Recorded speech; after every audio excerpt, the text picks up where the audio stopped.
Hi, this is Dan Barnhart of Hope County Apologetics, and I want to share some scripture with you. We're going to go to Colossians chapter 1, starting in verse 9, which says, "For this reason we also, since the day we heard it, do not cease to pray for you and to ask that you may be filled with the knowledge of his will in all wisdom and spiritual understanding, that you may walk worthy of the Lord, fully pleasing him, being fruitful in every good work and increasing in the knowledge of God, strengthened with all might according to his glorious power, with all patience and long-suffering with joy, giving thanks to the Father who has qualified us to be partakers of the inheritance of the saints in the light.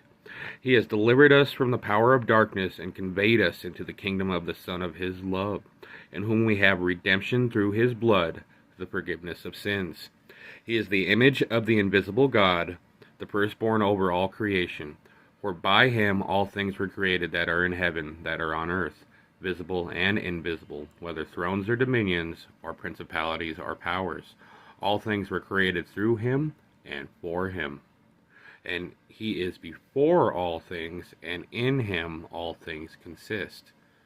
And he is the head of the body, the church, who is the beginning, the firstborn from the dead, that in all things he may have preeminence. For it pleased the Father that in him all the fullness should dwell, and by him to reconcile all things to himself. By him, whether things on earth or things in heaven, had made peace through the blood of his cross. And you, who once were alienated and enemies in your mind by wicked works, yet now he has reconciled in the body of his flesh through death, to present you holy and blameless and above reproach in his sight. If indeed you continue in the faith, grounded and steadfast, and are not moved away from the hope of the gospel which you heard, which was preached to every creature under heaven, of which I, Paul, became a minister."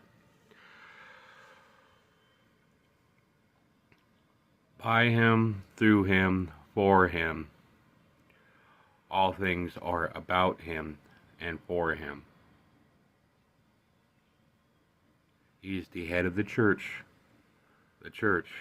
which will be the firstborn from the dead when he comes at the resurrection of the just, the rapture, the second coming, whatever you like to call it. Make sure you hold on to your faith. Do not let anybody challenge it, because your faith is the shield that quenches the fiery darts of the wicked one.